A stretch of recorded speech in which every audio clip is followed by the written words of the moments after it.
ఇప్పుడు వచ్చిన పరిశుద్ధులందరికీ ప్రభువైన యేసుక్రీస్తు నామమున హృదయపూర్వక శుభాకాంక్షలు తెలియజేస్తున్నాం. ప్రేమ దేవుని బిడ్డలారా, ఆదికాండము 39వ అధ్యాయం 1 నుండి 4 వచనాలు మనం చదువుకొని ఉన్నాం. యోసేపును ఐగుప్తునకు తీసుకొని వచ్చినప్పుడు ఫరో యొక్క ఉద్యోగస్తులను రాజ్య సంరక్షక సేనాధిపతి అయిన పోతీఫెర ఒక ఐగుప్తీయుడు అక్కడికి అతను తీసుకొని వచ్చిన ఇష్మాయేలీయులను అతని కొనెను. ప్రేమ దేవుని బిడ్డలారా, యోసేపు జీవితం మనందరికీ సుపరిచితమే. యోసేపు ఎటువంటి స్థితి నుండి ఐగుప్తునికి ఒక బానిసగా తీసుకొని రాబడ్డాడో మనందరికీ తెలుసు. యోసేపు వరము కలిగినటువంటి వ్యక్తి. యోసేపు దేవుని చేతిలో బహు బలముగా వాడబడినటువంటి వ్యక్తి. యోసేపు తన అన్నల చేత ద్వేషించబడిన వ్యక్తి. యోసేపు బానిసగా అమ్మి వేయబడినటువంటి ఒక వ్యక్తి. యోసేపు యొక్క ప్రారంభము ఎంతటి దేవ స్థితిలో అది ప్రారంభమయ్యిందో, మరి అతని ముగింపు చూస్తే అంత మహిమకరంగా ఉన్నది. యేసుకి స్తోత్రం చెప్తామా? సంతోషభరితమైన స్తోత్రం చెప్తామా? హల్లెలూయా. ప్రియమైన దేవుని బిడ్డలారా, యోసేపు జీవితంలో మనం ఒక్క మాట నన్ను బహుగా ఆకర్షించింది. దాన్ని మనం చదువుకుందాం. ఆదికాండము 39వ అధ్యాయం 2వ వచనం. యెహోవా యోసేపునకు తోడై ఉండెను. యెహోవా యోసేపునకు తోడై ఉండెను. హల్లెలూయా. ఈ మాట ఆదరణ కలిగించడం లేదా? ఈ మాట ధైర్యం పుట్టించడం లేదా? ఈ మాట నిరీక్షణకు ఆధారము కాదా? హల్లెలూయా. అయితే ఐగుప్తునికి తీసుకొని రాబడినప్పుడు, అతడు బానిసగా అమ్మి వేయబడినప్పుడైనా యెహోవా యోసేపునకు తోడై ఉన్నది కాదు కదా? హల్లెలూయా. ప్రియమైన దేవుని బిడ్డలారా, అతనికి కలలు కనే వరం ఉన్నది. కలలు కనే వరం ఉంది. ఆ వరాన్ని ఇచ్చిన వాడు దేవుడు. హల్లెలూయా. అయితే ఈ వరము చేత కలిగినటువంటి కలను తీసుకొని వెళ్ళి తన సహోదరులకు చెప్పినప్పుడు, అతని సహోదరులు ఆ వరమును బట్టి అతనిని ద్వేషించారు. నిర్నిమిత్తముగా, హేతువు లేకుండా, కారణము లేకుండా అతనిని ద్వేషించడం జరిగింది. ఆమేన్.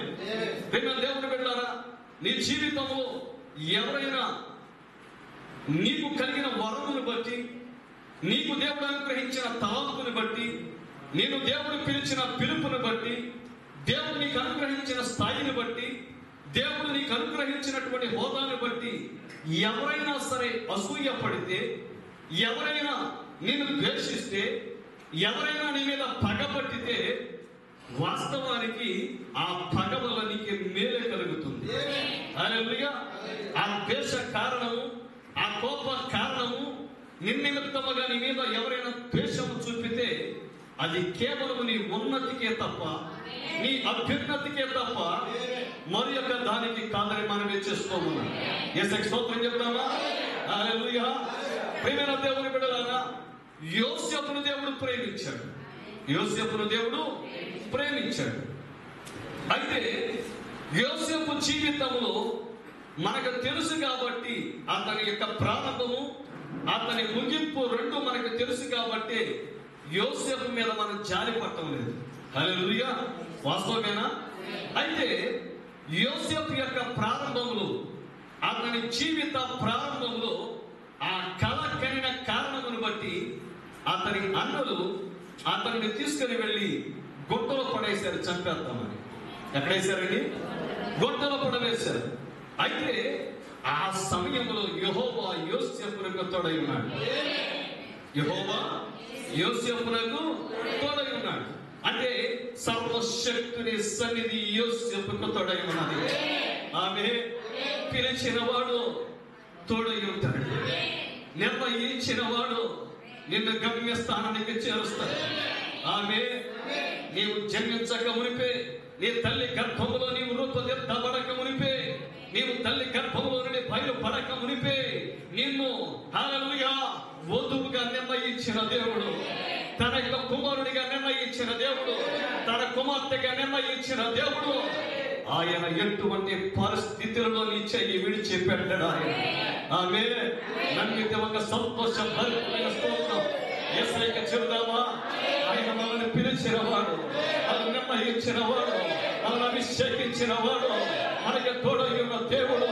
ఇది ఏ స్థితిలో ఉన్నా, ఏ కష్టంలో ఉన్నా, ఏ ఇబ్బందిలో ఉన్నా, ఏ ఇరుకులో ఉన్నా, ఏ కన్నీటి లోయలో ఉన్నా, ఎవరు నిన్ను ద్వేషిస్తున్నా, ఎవరు నీ మీద పగబడుతున్నా, ఎవరు నిన్ను తరుముతున్నా, ఏ పరిస్థితి నీకు వ్యతిరేకంగా కాపు వేస్తున్నా, నిన్ను విడిచి పెట్టని దేవుడు, నీకు తోడై ఉండే దేవుడు, నిన్ను నడిపిస్తున్న దేవుడు. ఈ మధ్యాహ్న కాలమున నేను ప్రకటిస్తున్న యేసు క్రీస్తు ప్రభువు ఉన్నాడు. హల్లెలూయా. ఈ మాట నన్ను ఎంతగానో ఆకర్షించింది. యెహోవా యోసేపునకు తోడై ఉండెను. మీరు అడగవచ్చు, అయ్యా యెహోవా యోసేపునకు ఎలా తోడై ఉన్నాడు? ఆ గుంటలోనే నశించిపోవలసిన జీవితాన్ని హల్లెలూయా ఆ సమయానికి ఇష్మాయేలీయులను నడిపిస్తూ ఉన్నాడు. నడిపిస్తున్నాడా? వారి రాక ఏ కొద్ది నిమిషాలు ఆలస్యమైపోతే యోసేపు మరణించేవాడుగా, ఆ గుంటలో అడ్రస్ లేకుండా పోయేవాడుగా. అయితే ప్రియమైన దేవుని బిడ్డలారా, అక్కడ ఉన్న ఇష్మాయేలీయులను తరుముకుంటూ వస్తున్నాడు నా దేవుడు. ఆ మార్గాన నడిపిస్తున్నాడు. యోధ మనస్సును ప్రేరేపిస్తున్నాడు. యోధ చెప్తున్నాడు, సహోదరులారా, యోసేపును చంపేస్తే ప్రయోజనం ఏంటి? అతడు మన సహోదరుడు, అతని అమ్మివేద్దాం. ఈ ఆలోచన కలుగజేసింది దేవుడు కాదా? ఇష్మాయేలీయులను, ఆ మనుష్యులను కొనేటటువంటి వారిని హల్లెలూయా అటువైపుకి నడిపిన వాడు దేవుడు కాదా? చెప్పండి ప్రియమైన దేవుని బిడ్డలారా. హల్లెలూయా. యోసేపును గుడ్డలో నుండి లేవనెత్తబడేలాగా చేసిన వాడు దేవుడు కాదా? అవునా? ఇష్మాయేలును కొనుక్కొని ఐగుప్తు దేశానికి తీసుకొని వస్తే మరే దేశానికి తీసుకొని వెళ్ళాలా? ఐగుప్తుకు తీసుకొని వచ్చారు. ఎక్కడ తీసుకొచ్చారు? ఐగుప్తుకు తీసుకొని వచ్చారు. అయితే ఐగుప్తు దేశంలో ఈ అనామకుడు యోసేపును కొనవచ్చు, యోసేపును కొనవచ్చు, బానిసగా కొనుగోలు చేయొచ్చు. కానీ అక్కడికి పోతీఫెరను నడిపించాడు. అర్థమైందా? అర్థమవుతుందా? ప్రతి మనుషుని కదలిక వెనుక దేవుని హస్తము ఉన్నది అని. ఆమేన్. నీవు అనుకోవచ్చు, నేను పలానా ప్రాంతంలో ఎందుకు జన్మించాను, పలానా కుటుంబంలో ఎందుకు జన్మించాను, ఈ విధంగా నా యొక్క జీవిత ప్రయాణాన్ని ఎందుకు దేవుడు నిర్దేశించాలి? అవునా? మన జీవిత పదాన్ని ఎందుకు ఈ విధంగా దేవుడు నిర్దేశించాలి? నో. ప్రతి దాని వెనుక దేవుని ఉద్దేశం ఉన్నది. ప్రతి కదలిక వెనుక దేవుని యొక్క సర్వోన్నత కారణము ఉన్నది. ఆమేన్. యేసుకి స్తోత్రం చెప్తామా? సంతోషవంతమైన స్తోత్రం చెప్తామా? దేవుని బిడ్డలారా, అక్కడకు పోతీఫెరను నడిపించాడు. ఆ యోసేపును కొనుగోలు చేసేలా చేశాడు. ఆ యోసేపును కొనుగోలు చేసి ఇంటికి తీసుకొని వెళుతున్నాడు. అయితే కొనుగోలు చేయక మునుపు అక్కడ అనేక మంది బానిసలు ఉన్నారా? అయితే ఆ బానిసలందరిలో యోసేపునే కొనటానికి ఉన్న విశేషమేమి? కారణం ఏంటి? ఈ వ్యక్తిని చూస్తే ఒక ప్రత్యేక ఆకర్షణ. యోసేపును చూస్తే ఒక ప్రత్యేకమైన ఆకర్షణ, దైవిక నడిపింపు, హల్లెలూయా, దేవుని మార్గదర్శకత్వము. మన అంశము పేరు హల్లెలూయా ప్రతి ఒక్కరి మార్గదర్శి. యోసేపు యొక్క మార్గదర్శి, Joseph's guide, everyone's guide, called out once guide, పిలువబడిన వారి యొక్క మార్గదర్శి, యోసేపు యొక్క మార్గదర్శి, మన ప్రతి ఒక్కరి యొక్క మార్గదర్శి. మనకు తోడై ఉన్న దేవుడు మన ప్రభువైన యేసు క్రీస్తు. హల్లెలూయా. ప్రియమైన దేవుని బిడ్డలారా, ఆ గుంటలో పడి ఉన్నప్పుడు యోసేపు కలలను గురించి ఆలోచన చేస్తూ, నాకు దేవుడిచ్చిన కళను బట్టే కదా నేను ఈ స్థితిలోకి రావాల్సి వచ్చింది. నన్ను దేవుడు ఎన్నుకొని పిలిచాడు కాబట్టేగా ఆ కళ కనబట్టే, ఆ తండ్రికి చెప్పబట్టే ఆ తండ్రి 7 రంగులు కలిగిన విచిత్రమైన గిని కుట్టించాడు. హల్లెలూయా. మిగతా వారికి సామాన్య వస్త్రాలే, అయితే యోసేపుకు కోట్ ఆఫ్ మెనీ కలర్స్. హల్లెలూయా. అనేక రంగులు ఉన్నాయి ఆ యొక్క అంగీలో. 7 రంగులు ఉన్నాయి. ఆ వర్షపు ధనుసులో ఎన్ని రంగులు ఉన్నాయో ఆ 7 రంగులు అతని వస్త్రములో ఉన్నాయి. హల్లెలూయా. ఆ 7 రంగులు ఒకే రంగులో నుండి వస్తున్నాయి. ఆ రంగు తెలుపు అయి ఉన్నది. ప్రధానమైన రంగు తెలుపు. ఆ రంగులో నుండి 7 రంగులు వస్తున్నాయి. ఆ 7 రంగులను వివిధములుగా మిళితం చేస్తేనే మిగతా రంగులు వస్తున్నాయి. కానీ 7 రంగులు దేవుని 7 విమోచనాత్మక గుణలక్షణాలకు మాదిరిగా ఉన్నాయి. హల్లెలూయా. యెహోవా రఫా, యెహోవా షమా, యెహోవా షలోమ్, యెహోవా సిద్కెను, యెహోవా నిసాయ్. హల్లెలూయా. ఆయన 7 గుణలక్షణాలకు, 7 విమోచనాత్మక గుణలక్షణాలకు ఆ 7 రంగులు సాదృశ్యముగా ఉన్నాయి. అంటే ఇప్పుడు యోసేపు పరిశుద్ధాత్మని వస్త్రాన్ని కప్పుకొని ఉన్నాడు. పరిశుద్ధాత్మని వస్త్రాన్ని ధరించి ఉన్నాడు. ఆ వస్త్రాన్ని అతనిని పెరికి వేశారా? అది గొర్రెపిల్ల రక్తంలో ముంచబడుతుంది. హల్లెలూయా.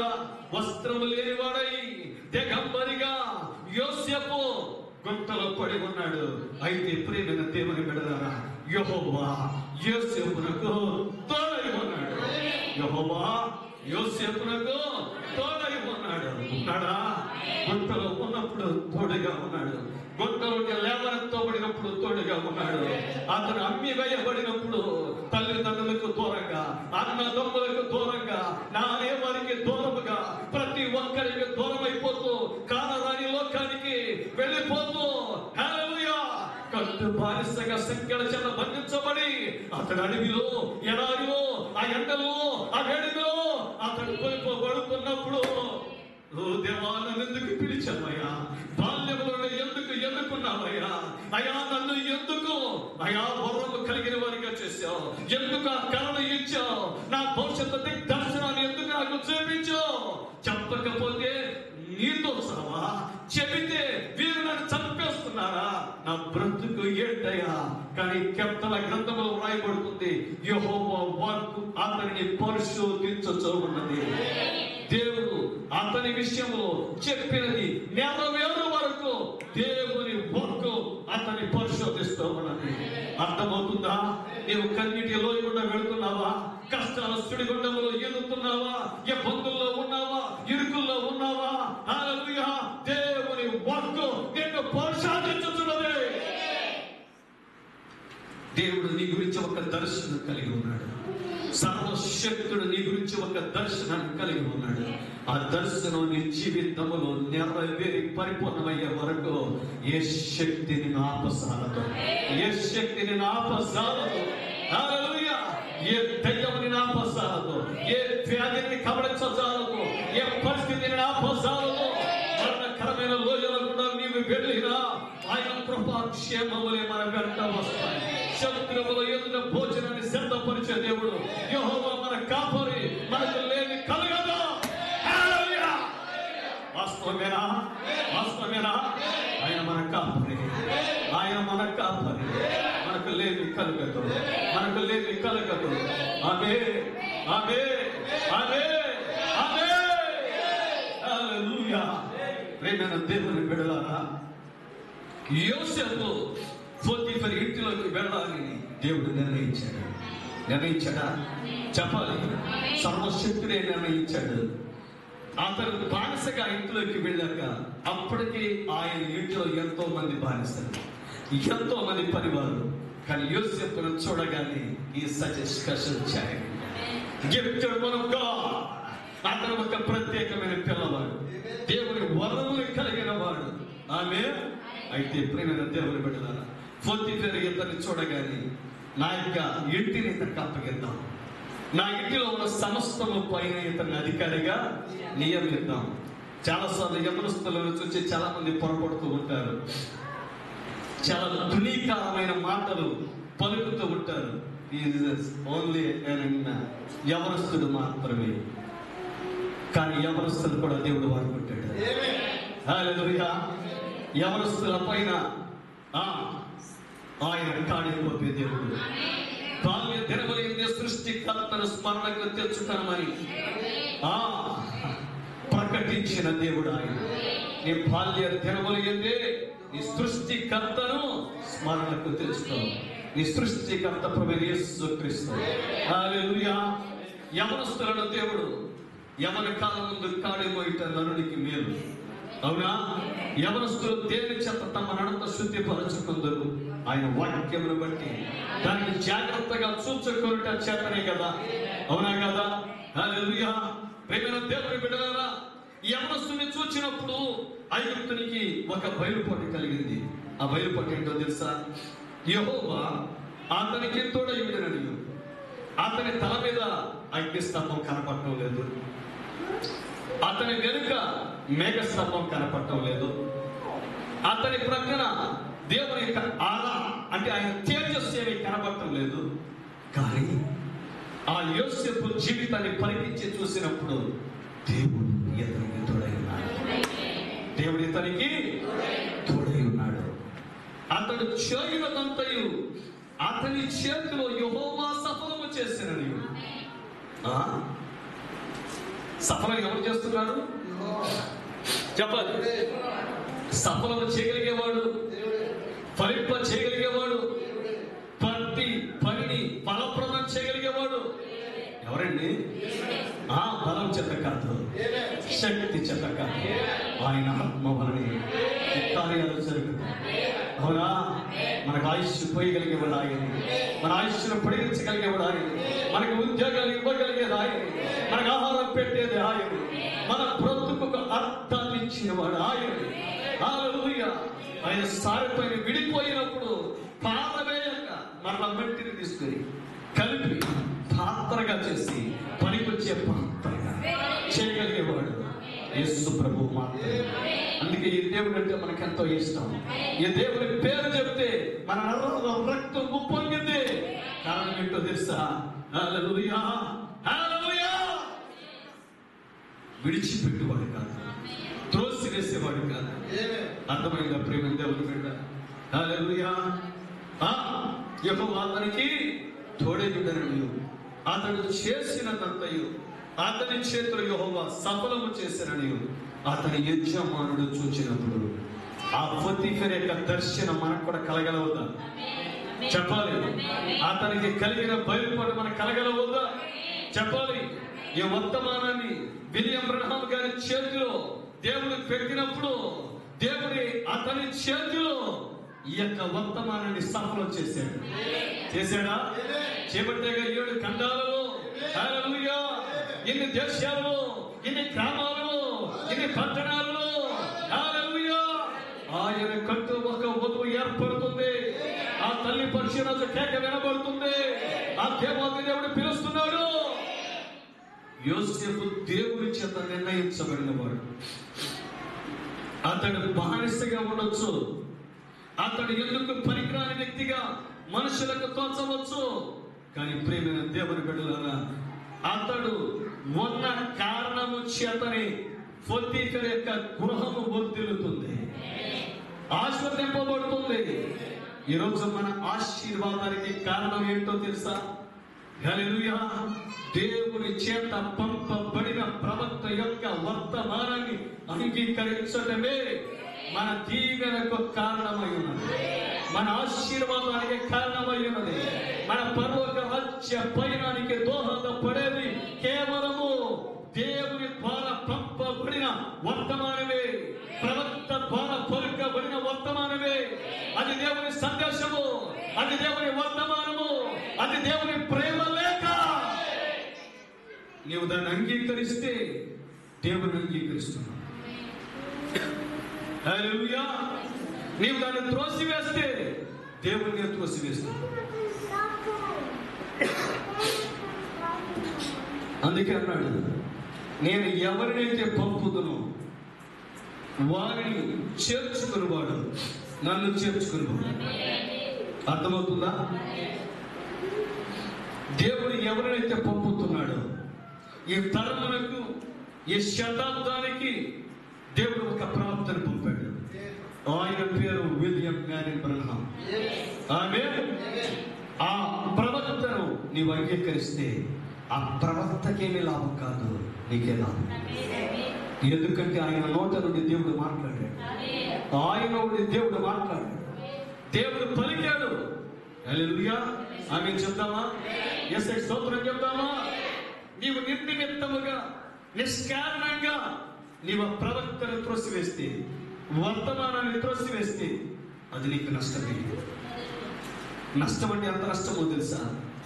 నీవు పరలోక రాజ్యాన్ని కోల్పోయేంత నష్టం, నీ నిత్యత్వాన్ని కోల్పోయేంత నష్టం, నీ నిత్య గమ్యస్థానాన్ని కోల్పోయేంత నష్టం. అంత నష్టాన్ని మనం పోలు చేసుకుంటాం. మీకు దండం పెట్టి చెబుతున్నా, ప్రేమ దేవుని బిడ్డల ప్రతి ఒక్కరికి, ఎందుకంటే ఈ వర్తమానం సత్యమైనది, ఈ వర్తమానం వాక్యము ఒకటి. ఈ వర్తమానాన్ని మీ చేతిలో ఉన్న బైబిల్తో మీరు పోల్చి చూడండి, రెండు ఒకటి. ఎందుకంటే వర్తమానం వచ్చింది వాక్యములో నుండి. హల్లెలూయా. అపోస్తలుడైన పౌలు గారు 14 పత్రికలు రాస్తే, ఆ 14 పత్రికలు తీసుకొని ఈ కాలపు ప్రవక్త సుమారు 1200-1100 వర్తమానాలు ప్రసంగించారు. ఆ వర్తమానాలు నీవు చదివి వాటిని ఆచరించి గైకొని అవి నీ జీవితంలో రక్త మాంసాలుగా మారితే ఖచ్చితంగా పరలోక రాజ్యాన్ని చేరగలవు. హల్లెలూయా. అనుమానాలుంటే చదవండి, రుచి చూడండి. మన జీవితంలో ఎన్నో చదువుతాం, ఎన్నో పత్రికలు చదువుతాం, ఎన్నో పుస్తకాలు చదువుతాం. ఉద్యోగం కావాలంటే పుస్తకాలు చదవాలి. ఉన్నత విద్యావంతులుగా మారుతాం. ఏ వ్యాధి గురించి తెలుసుకోవాలంటే దాని గురించి పుస్తకాలు అనేకలు చదువుతాం. దేని గురించి తెలుసుకోవాలన్నా ఆ యూట్యూబ్లో వీడియోలు వెతుకుతాం. వీటన్నిటినీ చూడగలిగే ఓపిక, చదవగలిగే నేర్పు, నైపుణ్యం మన సొంతం. అవునా? అయితే నిత్యత్వాన్ని పొందుకోవడానికి, నిత్య యవనస్తులుగా మార్చబడటానికి ఉన్న ఏకైక మార్గం వర్తమానాలు చదవటమే. అవి ఎందుకు చదవకూడదు? వాటిని ఎందుకు జీర్ణించుకోకూడదు? వాటిని ఎందుకు మన జీవిత సోపానాలుగా మలుచుకోకూడదు? హల్లెలూయా. వాస్తవమేనా? చదువుదామా? వాటిని ఆచరిద్దామా? గైకొందామా? ఆచరణలో పెడదామా? హల్లెలూయా. ఎందుకంటే పోతీఫెర ఏం చేస్తున్నాడంటే యోసేపుని గమనిస్తున్నాడు. అసలు వాస్తవానికి అతని యజమానుడు ఒక బానిసని గమనించాల్సిన పని లేదు. అతనికి అప్పగించిన పని అతను చేసుకుని వెళుతున్నాడు వేళని. నో, అది కాదు. అతను చూసినప్పుడు ఏ పని అప్పగించినా సహజమైన రీతిలో సఫలమవటంలా, సహజ అతీతమైన రీతిలో సఫలమవుతుంది. ఇతను విత్తనం ఎత్తితే 1 వంతు ఫలం రావటంలా 100 ఫలం వస్తుంది. ఇతను ఏ పని చేసినా మిగతా వాళ్ళు కొంచెం జ్ఞానంతో చేస్తున్నారేమో, నైపుణ్యంతో చేస్తున్నారు. కానీ ఇతను చేసేది ఎవరు అతనికి ఒక జ్ఞానం ఇచ్చి, నైపుణ్యం ఇచ్చి, ఇతని శక్తికి మించి, ప్రాయానికి మించి, సామర్థ్యానికి మించి ఎవరో చేయిస్తున్నారు.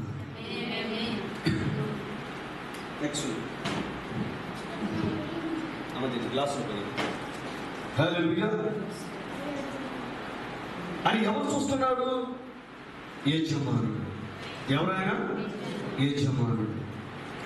యోసేపు మీద అతనికి కటాక్షం కలిగిన కనుక అతని యొక్క పరిచర్య చేయవాడు. మరియు అతడు తన ఇంటి మీద విచారణకర్తగా అతను నియమించి తనకు కలిగినదంతయు అతని చేతికి అప్పగించాను. ఇప్పుడు మనం చేయాల్సింది కూడా అదేనా? అవునా? మన ఇంటి మీద విచారణకర్తగా ప్రవక్త వర్తమానాన్ని పెట్టుకుందామా? హల్లెలూయా. మనకు కలిగినదంతయు దేవుని చేతికి అప్పగిద్దామా? దేవుని చేతికి అప్పగిద్దామా?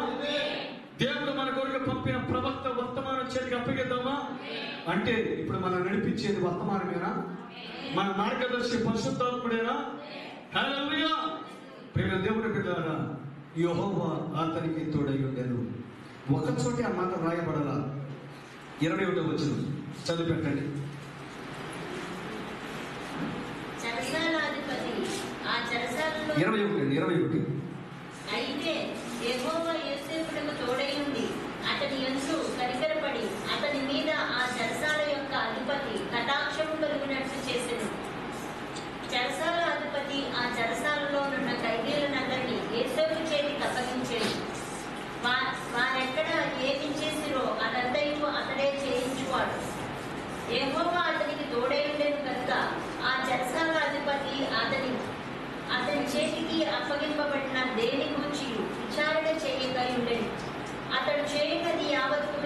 యెహోవా సఫలమగునట్లు చేశాడు.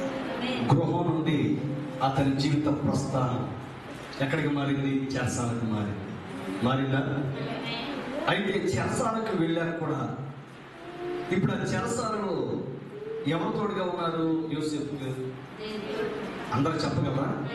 మొత్తగా అందరూ చెప్పగలరా? మనం దయచేసి ఇలా నేను మిమ్మల్ని మీకు విజ్ఞప్తి చేస్తున్నాను. ఎవరు కొద్ది పదే వారానికి ఒక్కసారి మనం దేవుని సన్నిధించాలి. ప్లీజ్ దండం పెట్టి చెప్పు. మనం దేవుని సన్నిధిలో కనబడేది కనీసం 3 గంటలు 4 గంటలు. వారంతా ఆయన ప్రతి నిమిషం మనల్ని కాచి కాపాడి భద్రపరిచి మనకు ఆరోగ్యం ఇచ్చి మనల్ని సంరక్షించి మనకు ఆహారం ఇచ్చి తగిన వేళ తగిన సమయం ముందు మన ఆకలిని పట్టించుకొని మనకు ఆహారం పెట్టి మనకు వస్త్రాలు ఇచ్చి ఏ మరణం మనకు సోకకుండా భద్రపరిచి దేవుని సన్నిధికి తీసుకుని వచ్చినప్పుడు మన నిర్లక్ష్యంతో అది ఏమాత్రం సమంజసం కాదు. ప్లీజ్ దయచేసి అర్థం చేసుకోండి. ఎందుకంటే మన ఆసక్తిని బట్టి దేవుడు మనకు కావాల్సి ఇచ్చేవాడు. దేవుడు పాపిని క్షమిస్తాడేమో కానీ నిర్లక్ష్యంతో ఉండేవాడిని క్షమించలేడు. ఎందుకంటే పాపి తన పాపాన్ని ఒప్పుకున్నప్పుడు ఆ పాపాన్ని తీసివేసి పరిశుద్ధుడిగా చేసి దేవుని సన్నిధిలో నిలబెట్టి వాడుకుంటాడు. ఆయన కృప చూపే దేవుడు. అని ఒక్కసారి ఆయన సన్నిధిలోకి వచ్చాక నిర్లక్ష్యం మనకి తగ్గదు. ప్లీజ్ నా మీద మీరు కోపపడద్దు, అర్థం చేసుకోండి. ఎందుకంటే మన నిర్లక్ష్యమే మన శాపాలకు కారణం. ఎందుకంటే మనం ఉన్నది సర్వశక్తుని సన్నిధిలో, దేవుని సన్నిధిలో. ఆయన కృప కలిగిన వాడే కాదు, కోపపడేవాడు కూడా. ఆయన ఆశీర్వించేవాడే కాదు, శిక్షించేవాడు కూడా. ప్లీజ్ దయచేసి ప్రతి ఒక్కరు సంతోషపడుతున్న స్తోత్రం చెప్తాను, స్తోత్రం చెప్తాను. కొద్ది నిమిషాలు చురుగ్గా ఉండండి, కొద్ది నిమిషాలు ఏకీభవించండి, కొద్ది నిమిషాలు దేవుని వాక్యానికి చోటేవ్వండి. ప్రియమైన దేవుని బిడ్డలారా, చెరసాలకు అతను వచ్చాడు. ప్రియమైన దేవుని బిడ్డలారా, ఈ చెరసాలలో రాజకీయ ఖైదీలు ఉంటారు.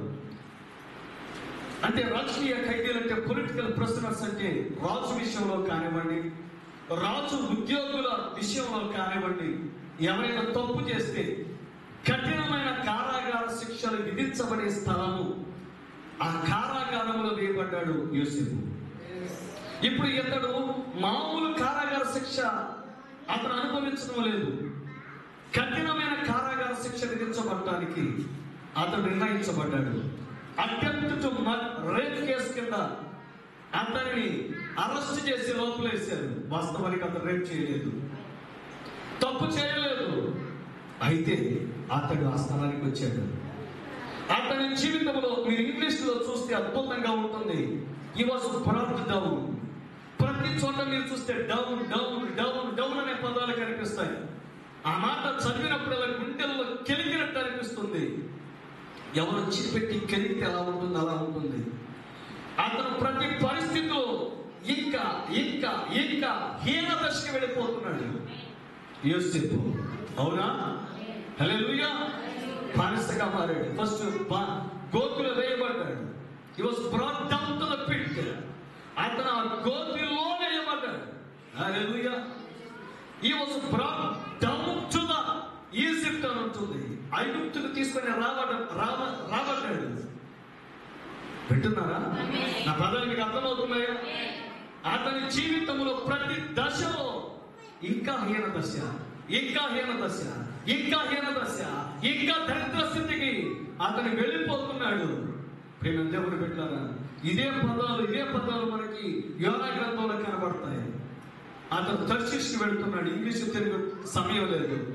అతను చేప కడుపులోకి వెళ్ళాడు. హల్లెలూయా. అర్థమవుతుందా? ప్రతి దశలో అతడు ఇంకా ఇంకా ఇంకా ఇంకా హీన దశ, దరిద్ర స్థితికి వెళ్ళిపోతున్నాడు. అయితే దేవుడు అతనికి తోడై ఉన్నాడు. దేవుడు అతనికి తోడై ఉన్నాడు.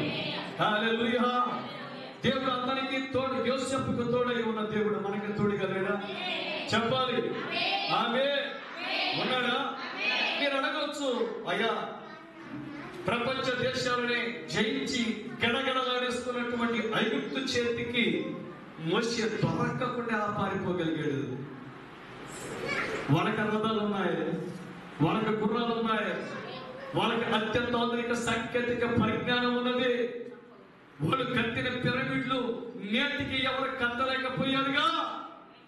అయితే ఒక్క మానవుడు ఐగుప్తు దేశపు సైన్య సమూహానికి దొరకకుండా తప్పించుకొని మిద్యానికి ఎలా పారిపోగలిగాడు? చెప్దామా? యెహోవా మోషేకు తోడై ఉన్నాడు. హల్లెలూయా. తిరిగి మోషే ఐగుప్తుకి వెళ్ళినప్పుడు మోషేని చంపకుండా కాపాడిందేమో. అతడు ఒక రాజకీయ ఖైదీగా, అవునా, రాజ్య ఉద్యోగిని చంపిన వాడుగా, సైనికుని చంపి ఇసుకలో పాతి పెట్టిన వాడుగా, అర్థమవుతుందా? అయితే మోషేకు తోడై ఉన్న దేవుడు మనకు తోడై ఉన్నాడు. అవునా? హల్లెలూయా. అరణ్యము ఇశ్రాయేలు ప్రజలు 40 సంవత్సరాల పాటు సహజ అతీతమైన రీతిలో పోషించబడ్డారంటే ఎవరితోడిగా ఉన్నాడు? దేవుడేనా? హల్లెలూయా. అవునా? మన జీవితంలో అనేక సందర్భాలలో ముందు నొయ్యి వెనుక కొయ్యని తెలుగులో సామెత. అయితే ఇశ్రాయేలు ప్రజల విషయంలో చూస్తే, మోషే పరిస్థితికి చూస్తే, ముందు సముద్రం ఉంది, ఇటుపక్క పర్వతం, వెనకాల కసితో, కక్షతో, ఆగ్రహంతో తరుముకొస్తున్న ఫరో సైన్య సమూహాలు. హల్లెలూయా. ఎటు పారిపోలేని పరిస్థితి, ఎటు వెళ్ళలేని పరిస్థితి. మన జీవితంలో అనేక సందర్భాలలో, అనేక సమయాలలో ఇలాగే అనిపిస్తుంది. ముందుకు వెళ్ళలేకపోతున్న జీవితంలో, వెనకకి వెళ్ళలేని పరిస్థితి, ఎటువైపు తప్పించుకోలేని పరిస్థితి. ఇలా ఇరుకున పడ్డామేమిటి, ఇక్కడ చిక్కుబడిపోయామేమిటి. హల్లెలూయా. ఇశ్రాయేలు పరిస్థితి అలాగే ఉందా? చెప్పాలి. అవునా? ఇశ్రాయేలు పరిస్థితి అలాగే ఉంది, మోషే పరిస్థితి అలాగే ఉంది. మోషే కనీసం ఆ ఇశ్రాయేలు మద్దతు కూడా పొందలేని పరిస్థితి. ఎవరినైతే అద్భుత కార్యాలు చేసి, మహత్కార్యాలు చేసి, సూచక్రియలు చేసి ఐగుప్తు దేశము నుండి ఇశ్రాయేలు ప్రజలను ఎవరినైతే బయటకు తీసుకొని వచ్చాడో వారి రాళ్ళు పట్టుకొని రాళ్ళు రూపి చంపడానికి సిద్ధపడుచున్న వేళ మోషే మానసిక స్థితి ఎలా ఉంటుందో ఒకసారి ఆలోచించి. ఎదురుగా సముద్రం, ఎదురుగా అదే పిల్లకాలం కాదు, చిన్న నది కాదు, ఉవ్వెత్తున ఎగసి పడుతున్న అలా సమూహం ఒకవైపు, మరొక వైపు మా చేతిలో తప్పించుకొని ఎక్కడెక్కడ పారిపోయేది తొర్రుముకొస్తున్న ఫరో సైన్య సమూహం. ఇటువైపు చూస్తే కొండ, ఇటువైపు చూస్తే కొండ. ఎక్కడికి వెళ్తారు? ఎటువైపు వెళ్ళాలి? ప్రియమైన దేవుని బిడ్డలారా, ఒక్కసారి మోషే స్థితి, ఆ ఇశ్రాయేలు పరిస్థితి ఆలోచన చేయండి. అయితే యెహోవా మోషేకు తోడై ఉన్నాడు. హల్లెలూయా. తోడై ఉన్నాడా? ఏ రీతిగా తోడై ఉన్నాడంటే, ఏ విధంగా తోడై ఉన్నాడంటే, మోషే వర్ర పెట్టనేలా మాట్లాడు. మనం అనుకుంటాం మోషే ఎర్ర సముద్రాన్ని పాయలు చేశాడండి, కర్రలు చాపాడండి, సముద్రం పాయలైపోయింది. రైట్. కానీ అతడు కర్రను చాపే ముందు చూడండి, యెహోవా కలుగజేయ రక్షణను నేడు మీరు ఊరకే నిలుచుండి చూడండి అని చెప్పడానికి మోషే హృదయంలో ఎటువంటి విశ్వాసం ఉండాలి? ఎటువంటి విశ్వాసం అండి? మునిపెన్నడు సముద్రం చేర్చబడిన దాఖలాలు లేవే. అవునా? ఈ పరిస్థితిలో నిలబడి చూడయ్యా అని సుమారు 1.5 కోటి మందికి సవాలు చేస్తున్న రీతిగా ఎర్ర సముద్రం పాయలైతే చూడండి, మీరు నేడు చూచుతున్న మీ శత్రువున ఐగుప్తు ఇక మీదట మరి ఎన్నడూ మీరు చూడరు అని చెప్పాలంటే ఎంత ధైర్యం కావాలి, ఎంత విశ్వాసం కావాలి? ఆమె చేయతామని చెప్తామా? ఆత్మీయ ఇశ్రాయేలీయులారా, దైవములారా, ఇట్టి విశ్వాసానికి మనం రావాలి. ఈ పరిపూర్ణ విశ్వాసం మనకు కలగాలి. మన గుండెల నిండా ఈ విశ్వాసం కలగాలి. ప్రతి పాపాన్ని జయించే, ప్రతి అపవాదిని జయించే, ప్రతి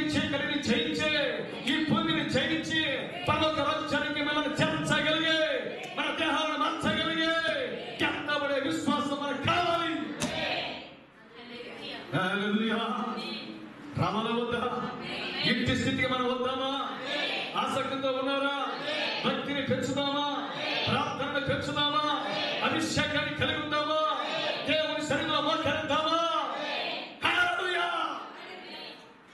ప్రియమైన దేవుని బిడ్డలారా, ఎటువంటి విశ్వాసం అండి అది? మరణమేగా. మరణం కదా. సముద్రంలోకి వెళ్ళడం అంటే మరణమేగా. అయితే మరణాన్ని సైతం పాయలు చేసిన వాడు దేవుడు. పాయలు చేసిన వాడు, నీళ్లను గట్లగా నిలిపిన వాడు మన యేసయ్య.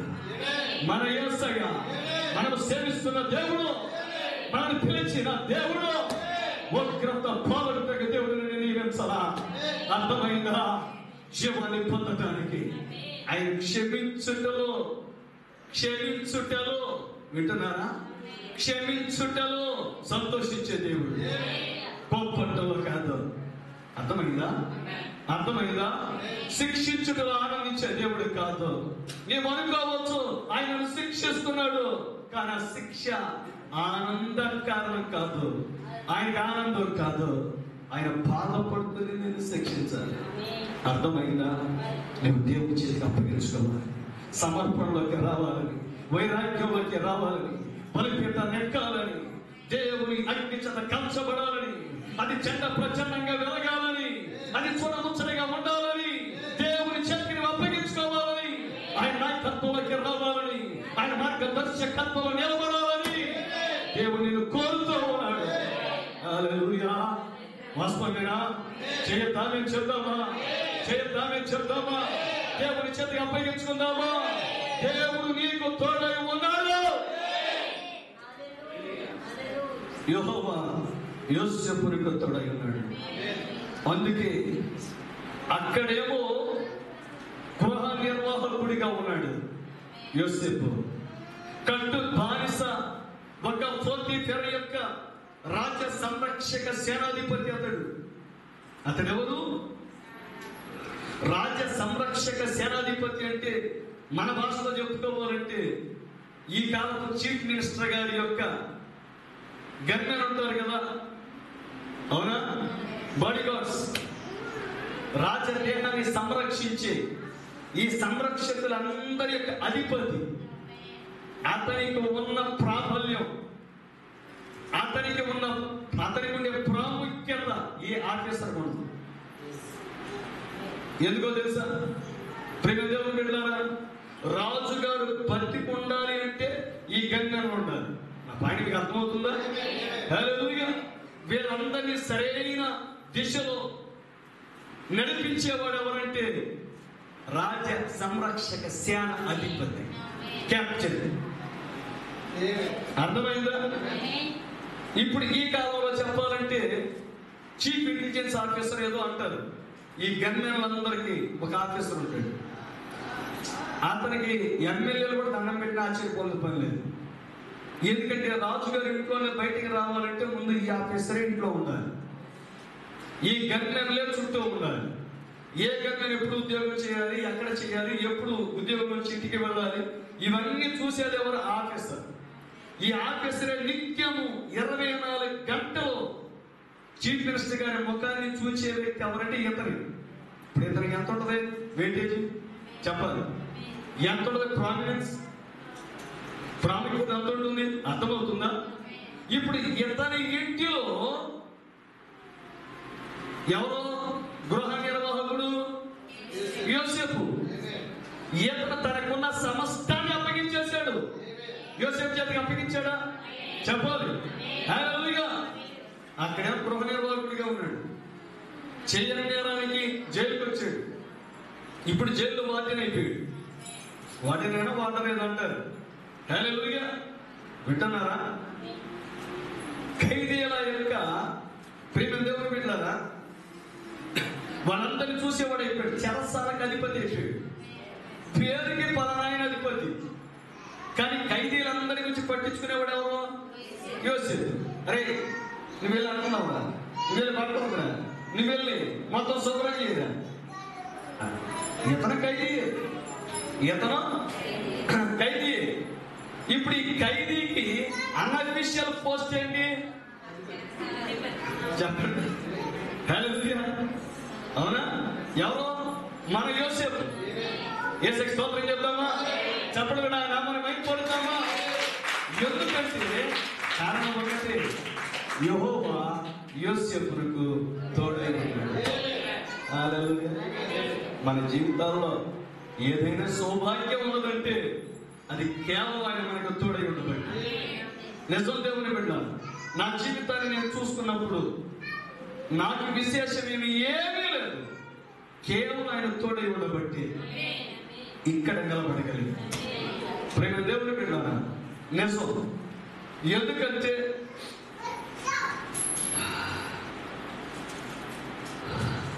ఆయన నిర్ణయం, అదైన సంకల్పం, షరతులు లేని ఆయన కృప, ఆయన నిబంధన. హల్లెలూయా. వాస్తవమేనా? యెహోవా యోసేపుకు తోడై ఉన్నాడు. చెరసాల అధిపతి ఆ చెరసాలలో ఉన్న ఖైదీలందరినీ యోసేపు చేతికి అప్పగించారు. వారు అక్కడ ఏమి చేసిరో అదంతయు అతడే చేయించున్నాడు. అంటే ఖైదీలు ఏం చేయాలన్నా, ఏ బ్యారక్లో ఉండాలన్నా, ఎక్కడ ఉండాలన్నా, ఇప్పుడు వాళ్ళు బయటకు వెళ్ళాలి, కుటుంబ సభ్యులు కలుసుకోవాలి, ఎవరు పర్మిషన్ తీసుకోవాలి? అవునా? ఆ జైలు శాఖ ఐజీ కనుక ఈ కాలంలో అయితే, ఆ ఐజీ కనుక లోపలికి వస్తే ఆ వాటరు వాడిన ఆయన ఎక్కడ ఉంటారు, ఇదంతా చూస్తుంది ఎవరన్నా ఖైదీ. అవునా? అది కూడా పాపం అటెంప్ట్ రేప్ కేసు మీద వచ్చినాడు. అవునా? హల్లెలూయా. అంతేకాదు ప్రియమైన దేవుని బిడ్డలారా, అతడు ఆ దేశ వ్యక్తి కాదు, ఆ భాష మాట్లాడే వ్యక్తి కాదు, హేయమైన ప్రజలుగా ఐగుప్తీయుల చేత ఎంచబడిన ఇశ్రాయేలీయుడు, అన్ని వేయబడిన వ్యక్తి. అయ్యా నీకు ఇల్లు ఉందా? లేదండి. వాకిలు ఉందా? లేదండి. నీ తల్లిదండ్రులు ఎవరయ్యా? ఎక్కడో కర్రాన్ దేశం. నీ అన్నదమ్ములు నానే వాళ్ళు ఎవరైనా ఉన్నారా? ఎవరో లేరండి. నేను అనాథనండి. హల్లెలూయా. మరి ఏంటనే విశేషం? యెహోవా యోసేపుకు తోడై ఉన్నాడు. హల్లెలూయా. అయితే ఈ జైల్లో ఇద్దరికి కళలు వచ్చాయి. కళల బామని చెప్పాడు, మాకందరికి ఉద్యోగం దక్కింది, ఇంకో అతను ముక్కిపడ్డాడు, చనిపోయాడు. అయితే పాపం కళ చెప్పినప్పుడు యోసేపు అన్నాడు, అయ్యా నేను రాజుగారి కొలువులో మళ్ళా మీకు ఉద్యోగం ఇచ్చినప్పుడు నన్ను జ్ఞాపకం చేసుకోండి సార్. ఏమన్నాడు? నన్ను జ్ఞాపకం చేసుకోండి సార్. ఈడెళ్ళాడు, ఉద్యోగం వచ్చింది, అతనికి మేలు చేసినోడిని మర్చిపోయాడు, భవిష్యత్తు చెప్పినోడిని మర్చిపోయాడు. మనకు కూడా అంటే మన జీవితంలో చాలా సందర్భాల్లో మనం అనుకుంటాం, మనం వీళ్ళకి మేలు చేసాం, దేవుని పేరున మేలు చేసాం, కృతజ్ఞత లేదు, మన పట్ల వాళ్ళు ఏ మంచి కార్యం చేయలేదు, మనం ఈ మేలు చేస్తే ఆ మేలుకు తగ్గట్టుగా వాళ్ళు ఏం ప్రవర్తించలేదు, మనకి తిరిగి మేలు చేయలేదు అని అనుకుంటాం.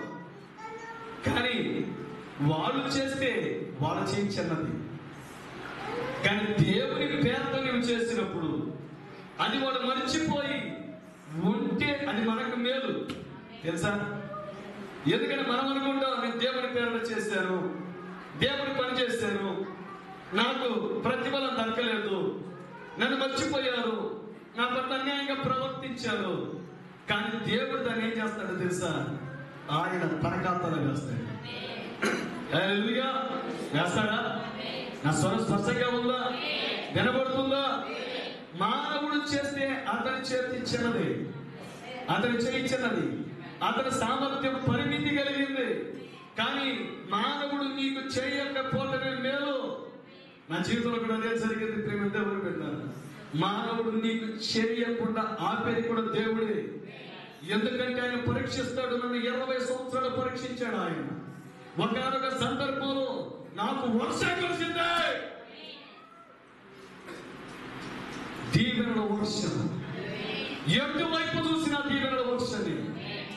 20 సంవత్సరాల పాటు నేను అనేక సందర్భాలు అనుకున్నా, నేను ఇంత చేశాను, అంత చేశాను, అన్యాయంగా నేను ట్రీట్ చేయబడ్డాను, అన్యాయమై ఎటువైపు చూసినా అని.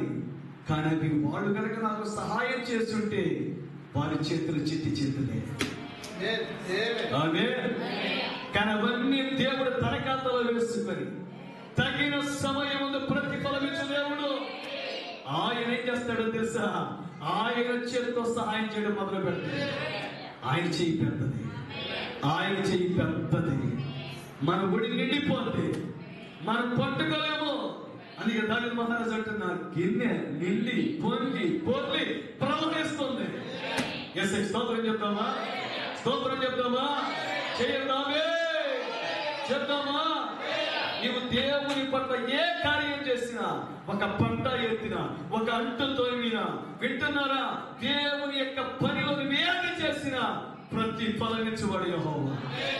ఆయన దాన్ని నీ పాస్టర్ నీకు చేయలేకపోవచ్చు, నీ తోటివాడు నీకు చేయలేకపోవచ్చు, నీ యజమాని నీకు చేయలేకపోవచ్చు. కానీ ఆయన దాన్ని తన ఖాతాలో వేసుకుంటున్నాడు. వేసుకుంటాడా? ఎవరి ఖాతాలో? యేసయ్య ఖాతాలో. ఆయన అకౌంట్ లోకి వెళితే ఈ భూమి మీద ఎవరైనా ఏదైనా కొంచెం వడ్డీ, లేకపోతే బారు వడ్డీ, చక్ర వడ్డీ ఏదైనా కడతారేమో. కానీ ఆయన ఇచ్చే వడ్డీకి హల్లెలూయా ఎవ్వరు అసలు ఏది సమము కాదండి. కాబట్టి ఆయన కృప కొరకు వేచి చూద్దాం, ఆయన కనికరం కొరకు కనిపెడదాం. ఆయన ఖాతాలో వేసుకునేలాగా మనం పనిచేద్దాం. చేద్దామా? మనుషుల ఒక్క చూడద్దు. యోసేపును దేవుడు ఒక్క పరిశోధిస్తుందా? ఎందుకయ్యా ఇన్ని కష్టాలు, ఎందుకయ్యా ఇన్ని ఇబ్బందులు? అవన్నీ యోసేపు యొక్క మేలు కొరకేనని మనకి. ఎందుకంటే యోసేపుకి పరాయి దేశంలో ఎలా ఉండాలో అర్థమవుతుంది. గృహ నిర్వాహకత్వం ఎలా చేయాలో దేవుడు ట్రైనింగ్ ఇస్తున్నాడు. నా పాయింట్ అర్థమవుతుందా? హల్లెలూయా. ఎందుకంటే ఇతడు భవిష్యత్తులో ఫరో ఇంటికే గృహ నిర్వాహకుడిగా ఉండబోతున్నాడు. నా పాయింట్ అర్థమైందా? ఫరో ఇంటికి గృహ నిర్వాహకత్వం చేయాలంటే ముందుగా ఫరో యొక్క సంరక్షక సేనాధిపతి ఇంటిలో అతడు గృహ నిర్వాహకత్వం చేశాడు. ఆ తర్వాత చెరసాలలో గృహ నిర్వాహకత్వం చేస్తున్నాడు. హల్లెలూయా. ఎక్కడ పనిచేసిన నమ్మకస్తుడిగా ఉన్నాడు. హల్లెలూయా. దేవుడు నీకే వరం ఇచ్చినా, ఏ తలాంతు ఇచ్చినా, ఆ కొంచెం విషయంలో నువ్వు నమ్మకంగా ఉంటే దేవుడు ఎక్కువ విషయానికి నిన్ను అధిపతిగా చేస్తాడు. అర్థమవుతుందా? యెహోవా కార్యమును అశ్రద్ధగా చేయబడి శాపగ్రస్తుడు ఇర్మియా గ్రంథంలో ఉంది. వింటున్నారా? దేవుడి కార్యాన్ని అశ్రద్ధగా చేయొద్దు. దేవుడిని పిలిచిన పిలిపెట్టిదు, దేవుడు నీకు అప్పగించిన పని ఎట్టిదో. హల్లెలూయా. అదేంటండి? దేవుడు నాకే పని అప్పగించాడు, నేను పిల్లల్ని కనాలి, పిల్లల్ని పెంచాలి, లేకపోతే నా భర్తను నేను ఇంటికి రాగానే వారికి నేను చేయాల్సినవి చేయాలి, ఎలాంటి పనులే కదా దేవుడు నాకు అప్పగించింది. అదే కాదు, అది మాత్రమే కాదు. హల్లెలూయా. నీవు 5వ స్వార్థమై ఉన్నావు. హల్లెలూయా. అర్థమవుతుందా? How will you finish your race? నీ పరుగు పందెను ఏ విధంగా ముగించాలనుకుంటున్నావు? నీ పరుగు పందెను ఎలా ముగించాలనుకుంటున్నావు? ప్రారంభించాం, వాస్తవమే. మన క్రైస్తవ జీవిత పరుగు పందాన్ని ప్రారంభించాం. But how will you finish your race? నీ పరుగు పందాన్ని ఎలా ముగించాలనుకుంటున్నావు? విజేతగా, పరాజితుడిగా? ఒక ప్రశ్న ఇస్తున్నాం మనం. యోసేపు ప్రారంభించాడు, ఓడిపోయేవాడిగా కనిపించాడా? గుట్టలు వేయబడినప్పుడు, బానిసగా అమ్మి వేయబడినప్పుడు, చెరసాలలోకి వెళ్ళినప్పుడు, కలభావం చెబితే అతను కూడా పట్టించుకోనప్పుడు ఓడిపోయేవాడిగా కనిపించాడు, పరాజితుడిగా కనిపించాడు, అనాథగా కనిపించాడు, దిక్కులేని వాడిగా కనిపించాడు. బట్ ముగింపు, your condition is not your conclusion. నీ ప్రస్తుత పరిస్థితి నీ జీవిత ముగింపు కాదు. ఆమె చెప్పగలరా? నీ ప్రస్తుత పరిస్థితి నీ ముగింపు కాదు. నీ ముగింపు మహిమకరంగా ఉండబోతుంది. గుర్తుపెట్టుకో ప్రియమైన దేవుని బిడ్డ, నువ్వు ఏ విధంగా ప్రారంభించినా నీతిమంతుడు 7 సార్లు పడ్డను తిరిగి లేస్తాడు. 7 సార్లు పడేయచ్చు సైతానుడు. కానీ ఎంత వేగంగా సాతానుడు పడేస్తాడో అంతే వేగంగా తిరిగి లేస్తాడు. దేవుడు లేపుతాడు, దేవుడు నిలబెడతాడు, శిఖరాన్ని ఎక్కిస్తాడు, మహిమకు కారకుడిగా చేస్తాడు, దేవుని పనిని ముత్తరించమనిగా చేస్తాడు, దేవుని మహిమకు నిలబెడతాడు. హల్లెలూయా. అతను పట్టించుకోరా, కానీ దేవుడు పట్టించుకుంటున్నాడు. ఈ భూమి మీద నేను ఎవ్వరు పట్టించుకోకపోవచ్చు, పట్టించుకునే దేవుడు ఉన్నాడు, నిలబెట్టే దేవుడు ఉన్నాడు, నడిపించే దేవుడు ఉన్నాడు, నిన్ను గమ్యానికి చేర్చే దేవుడు ఉన్నాడు. నీవెవ్వరిపైన ఆధారపడాల్సిన పని లేదు, ఆయన పైన ఆధారపడు. నీవెవ్వరిని నమ్మాల్సిన పని లేదు, ఆయనను నమ్ము. ఎవ్వరి ప్రేమ నీకు దక్కకపోయినా పర్వాలేదు, దేవుని ప్రేమను దక్కించమనగలిగితే చాలు. ఆయన ప్రేమను పొందితే ఈ లోకంలో ఎవ్వరి ప్రేమైనా ఆయన ప్రేమ ముందు దిగదుడిపి. ఎందుకంటే ఎవ్వరి ప్రేమ నీకు ఏ సహాయం చేయలేదు, కానీ దేవుని ప్రేమ అన్ని కాలంలో అన్ని పరిస్థితులలో నీకు సహాయపడగలదు. హల్లెలూయా. భర్త ప్రేమ, భార్య ప్రేమ, పిల్లల ప్రేమ, తల్లిదండ్రుల ప్రేమ, స్నేహితుల ప్రేమ, శ్రేయోభిలాషుల ప్రేమ, ఎవరి ప్రేమైనా పరిమితి కాదు, కానీ అపరిమితమైన శక్తి కలిగిన ప్రేమ మన యేసయ్య. కొట్టు చప్పట్లు, యేసయ్య స్తోత్రం చెప్పు. హల్లెలూయా.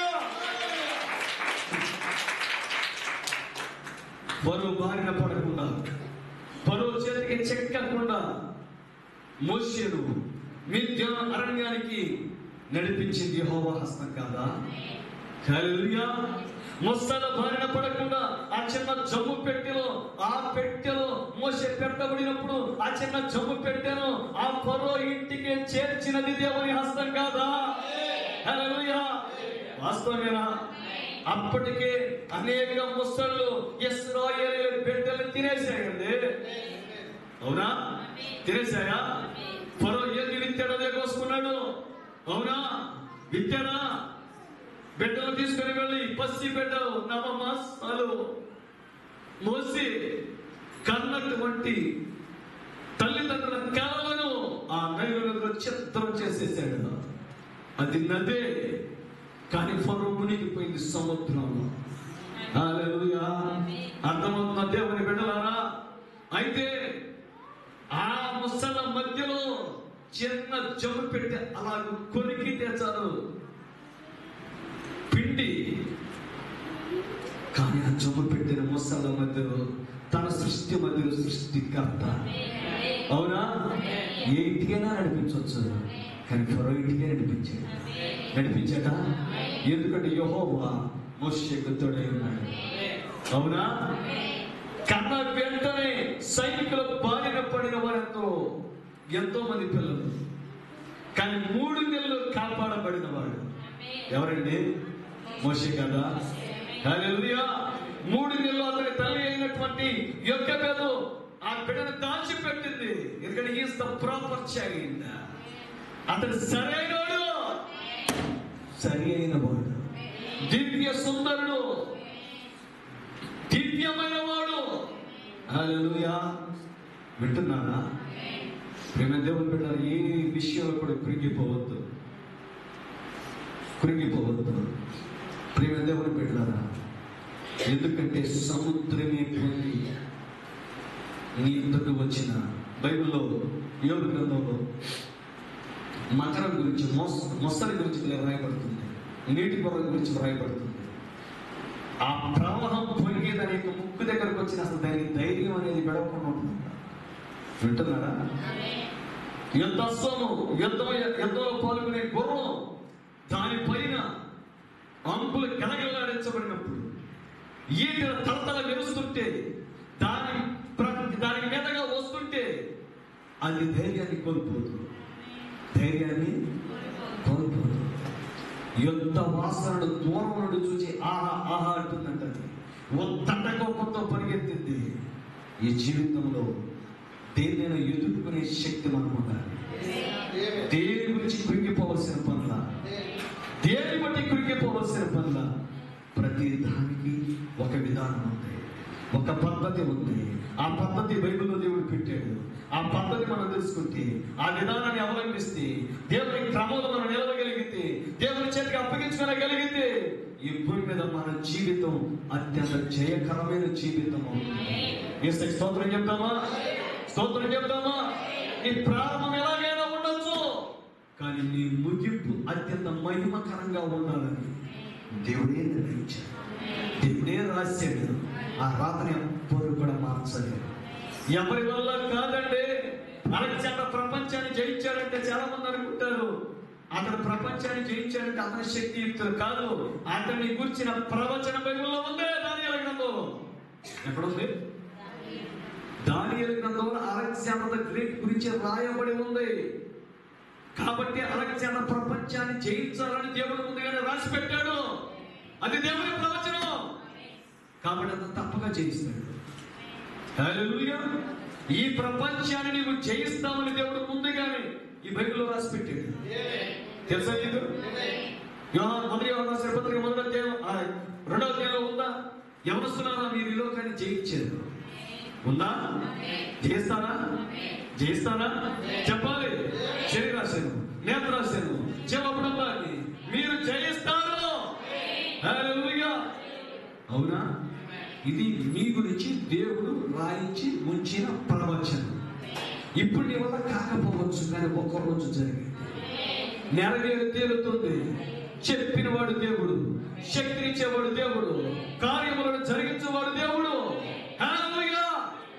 ఈ శరీరం వల్ల కాదు, ఈ శరీరం వల్ల కాదు, కానీ మట్టి కొండలో మహిమనుంచాడు దేవుడు. హల్లెలూయా. అవునా? శిష్యులు ఒకరికేమో దుందుడికి స్వభావం, ఒకరికేమో అనుమానం స్వభావం, ఒకడేమో పట్టణాలు కాల్చేద్దామంటాడు. వీళ్ళందరినీ దేవుడు తీసుకొచ్చి నడగదిలో కూర్చోబెట్టి అగ్ని స్తంభాన్ని వారిపైకి పంపించి దేవుని అగ్ని చేత వారిని కాల్చి పొడవ వేసి వారిని సిద్ధపరిచి సేవను పంపించాడు. ఆమేన్.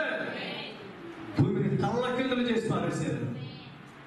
ఒక్కసారి ఫ్లాష్ బ్యాక్ లోకి వెళ్ళి సువార్తల్లోకి వెళ్తే వీళ్ళ వాళ్ళే కోరికలు చంపడుతున్నారు. ఆదికాండం మొదటి వచనములో 2వ వచనములో భూమి నిరాకారంగా శూన్యంగా ఉంది. తర్వాత వచనాలు చూస్తే ఇట్స్ హ్యాబిటేషన్, నివాస స్థలం అయిపోయింది. నివాస స్థలం అయిపోయింది. హల్లెలూయా. కదా? ఇది మధ్యలో ఒక మాట ఉంది, ఆయన ఆత్మ జలములపై ఆడుతుంది. ఆ మాట అంటే నాకు ఎంతో ఇష్టం. ఆయన ఆత్మ జలముల పైన ఆడుచుండెను. ఆయన ఆత్మని మీదకి దిగి రాగా అగ్ని కాల్చగా, ఆయన నీకు పొట్టలు వేయగా, ఆయన పనికి నిన్ను సిద్ధపరచగా, ఆయన స్వార్థ సేవకై నిన్ను సిద్ధపరచగా. హల్లెలూయా. ఈ కార్యాలను చేయవాడు ఎవరు? దేవుడు కదా. దేవుడికి తోడై ఉన్నాడా? అక్కడ యోసేపుకు తోడై ఉన్నాడు, కానీ ఇప్పుడైతే నీలోనే ఉన్నాడు. హల్లెలూయా. ఆయన నీలో ఉన్నాడు. నీలోనికి వచ్చే దేవుడు, నేను నడిపించేవాడు, నీ చెయ్యి పట్టుకునేవాడు, నేను త్రోసివేసేవాడు కాదు. ఆర్థిక ఇబ్బందులు ఏ విధంగా ఉన్నా, ఎటువంటి రోగం నీకు వచ్చినా, ఎటువంటి వ్యాధిని కవలించడానికి ప్రయత్నిస్తున్నా, ఏ పరిస్థితిలో ఉన్నా సరే ఒకడే గుర్తు పెట్టుకో, మరణాన్ని మరణింపచేయడానికి, చావును చంపేయడానికి చూసాను అన్న. నీవు దేవుని చేత నిర్ణయించబడిన వ్యక్తిని. కొట్టలు చంపేసి నీ వల్ల కాదు, నా వల్ల కాదు, ఎవ్వరి వల్ల కాదు, కానీ మనం పిలిచిన వాడు, నిర్ణయించిన వాడు, అభిషేకించిన వాడు, నడిపిస్తున్నవాడు, తీరానికి చేర్చగలిగిన వాడు, పర్వకానికి నడిపించగలిగిన వాడు యేసు ప్రభు. ఆయనకు అప్పగించుకోగలిగింది. హల్లెలూయా. అవునా? అబ్రహాము ప్రారంభం విగ్రహాలు నమ్మేవాడు. అవునా? వీధుల్లో తిరిగి విగ్రహాలను ఒక విగ్రహారాధికుడిగా విగ్రహాలను అమ్ముకునే దీన స్థితిలో ఉన్నవాడు. వాటిని నమ్మి పొట్ట పోసుకునే పరిస్థితి. కానీ ముగింపు మహారాజు. ముగింపు అయా నీవు మా మధ్య మహారాజు అయినా అన్నారా? సీట్ కట్ చేస్తే అటువంటి ఫ్లాష్ బ్యాక్ లోకి వెళ్తే విగ్రహాలు పాపం చిన్న దాని బుట్లో పెట్టుకొని విగ్రహాలు అమ్ముకొని పొట్ట పోసుకునేటటువంటి కడుదయని స్థితి. అవునా? అయితే దేవుడు పిలిచిస్తే ఒకే ఒక్క మాట చెప్పాడు దేవుడు అబ్రహాంకి. అబ్రహమా, సంస్థను విడిచిపెట్టి, తల్లిదండ్రులు విడిచిపెట్టు, ఉన్న ఊరు విడిచిపెట్టి నేను చూపించిన దేశానికి వెళ్ళు. దేవుడు 10 సార్లు మాట్లాడాలి. వింటున్నారా? దేవుడు 10 సార్లే మాట్లాడాల. ఒక్కసారి మాట్లాడాడు.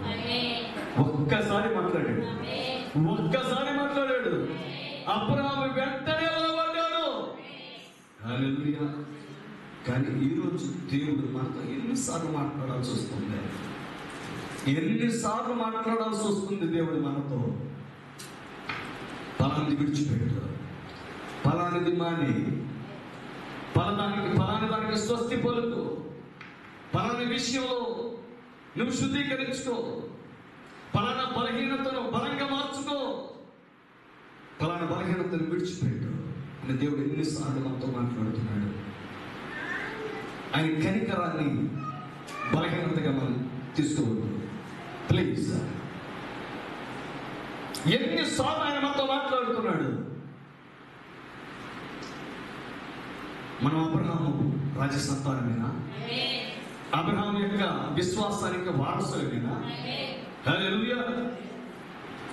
అబ్రహాము 25 సంవత్సరాలు దేవుని వాగ్దానం నెరవేర్పుగా ఎదురు చూశాడు.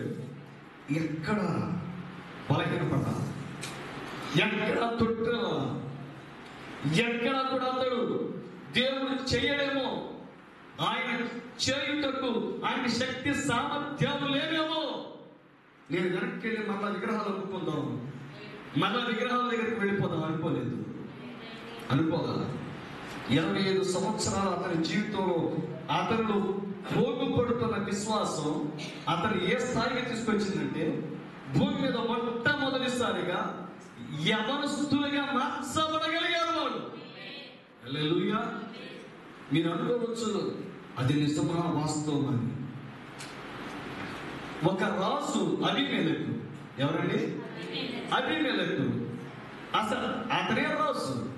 అతని దగ్గర ఎంతమంది సౌందర్య రాసులు ఉంటారు, ఎంతమంది అందగత్తులు ఉంటారు. ఈ ముసలాలు కావాలా ఆయనకి? ఈ వృద్ధురాలు కావాలా?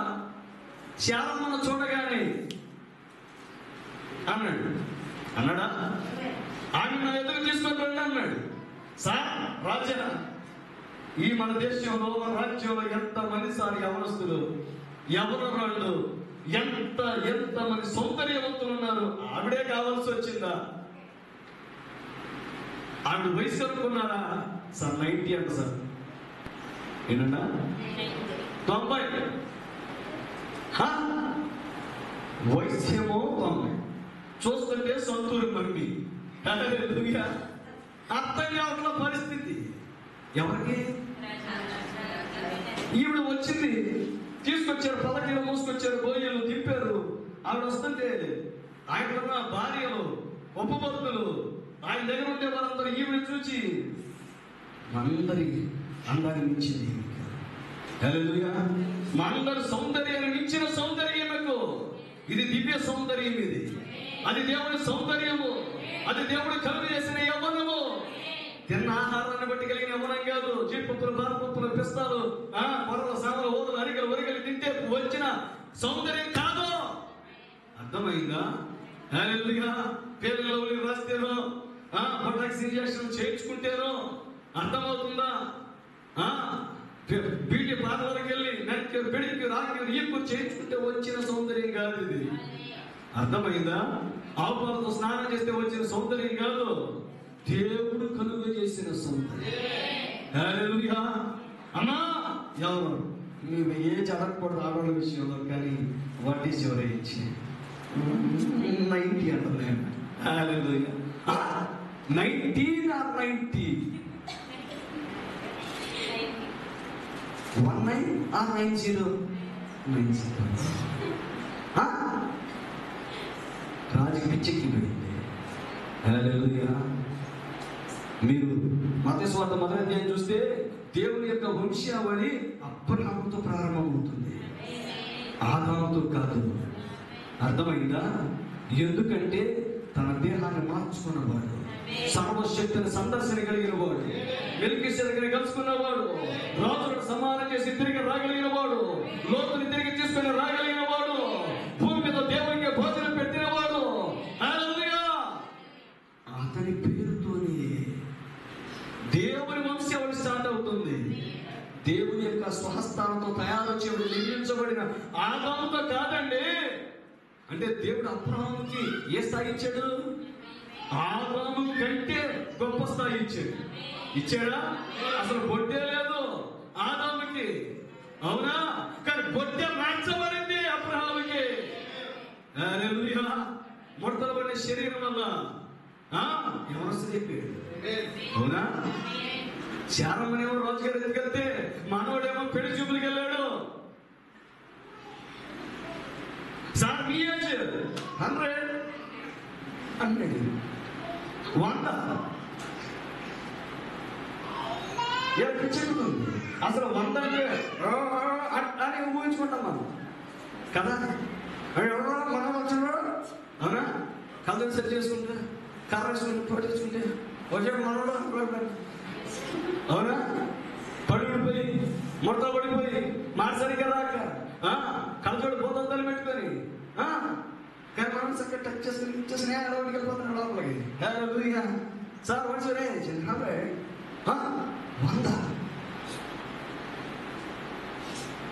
అమ్మకెంతో 100 అంట. లేదు అమ్మో ఆయనే చూసుకుంటాను, I want marry him only. Only him. ఏమొచ్చింది నీకు? ఆయన చూసి ఇక్కడ మాట్లాడాలి. ఆమె ఆల్రెడీ పెళ్ళయింది, ఆల్రెడీ చాలా మన అలా చనిపోయినాను. ఎంత ఆయనకి అసలు నాకు సంబంధం లేదు. ఇక ఐ వాంట్ హిమ్ ఓన్లీ. అతని పెళ్లి చేసుకుంటున్నాము. ఏంటిది? దేవుని దివ్య సౌందర్యం, దేవుడు కలుగు చేసిన యవ్వనం. అది అబ్రహాముకి పరిమితం కాదు, అబ్రహాము యొక్క విశ్వాసమునకు వారసులుగా ఉన్న మనకు కూడా. హల్లెలూయా! అర్థమైందా? అబ్రహాముకు దేవుడు, శారాకు దేవుడు ఎందుకు చేశాడు చెప్పాలి. అబ్రహాముకు ఒక సంతానం రాబోతుందా? ఆయన క్రీస్తా చెప్పాలి. ఇస్సాకులో నుండి వచ్చిన వాడు క్రీస్తేనా? వాగ్దాన కుమారుడు క్రీస్తేనా? మరి క్రీస్తు ద్వారా వచ్చిన వారు మనమేనా? ఇప్పుడు అబ్రహాము జీవితంలో దేవుడు ఏం చేశాడో అది మన జీవితంలో అబ్రహాముకు భూమి మీద ఉన్నప్పుడు ఏ విధంగా యవనస్తుడిగా మార్చాడో చప్పట్లో.